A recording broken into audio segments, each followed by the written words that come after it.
పెద్దాపురం నియోజకవర్గం సామలకోట బ్రౌన్పేట సెంటర్లో మెప్మా మహిళా సాధికారత సంస్థ మెప్మా ఆర్పీ మడికి వీరలక్ష్మి ఏర్పాటు చేసిన దాయి రాస్తా కేంద్రాన్ని కాకినాడ పార్లమెంట్ సభ్యులు తంగెల ఉదయ్ శ్రీనివాస్ జనసేన పార్టీ జిల్లా అధ్యక్షుడు డీసీసీబీ చైర్మన్ తుమ్మల రామస్వామి బాబులు ప్రారంభించారు. ఈ సందర్భంగా కాకినాడ పార్లమెంట్ సభ్యులు తంగెల ఉదయ్ శ్రీనివాస్ జిల్లా జనసేన పార్టీ అధ్యక్షుడు డీసీసీబీ చైర్మన్ తుమ్మల రామస్వామి బాబు మాట్లాడుతూ మెప్మా సంఘాల ద్వారా మహిళలు యువత స్వయం ఉపాధి వృత్తులు చేపట్టేందుకు కూటమి ప్రభుత్వం పూర్తి స్థాయిలో సహకారం అందిస్తుందని తెలిపారు. చిన్న చిన్న వ్యాపారాలు ప్రారంభించేందుకు ఆర్థిక సాయం, శిక్షణ, మార్కెటింగ్ అవకాశాలు కల్పించడం ద్వారా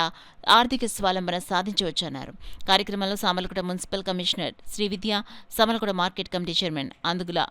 మణికుమారి, సామలకోట పట్టణ జనసేన పార్టీ అధ్యక్షులు దొమెటి శ్రీనివాస్, డైరెక్టర్ బుడుగు శ్రీకాంత్, జిల్లా జనసేన పార్టీ కార్యదర్శి పిట్ట జానకి రామారావు,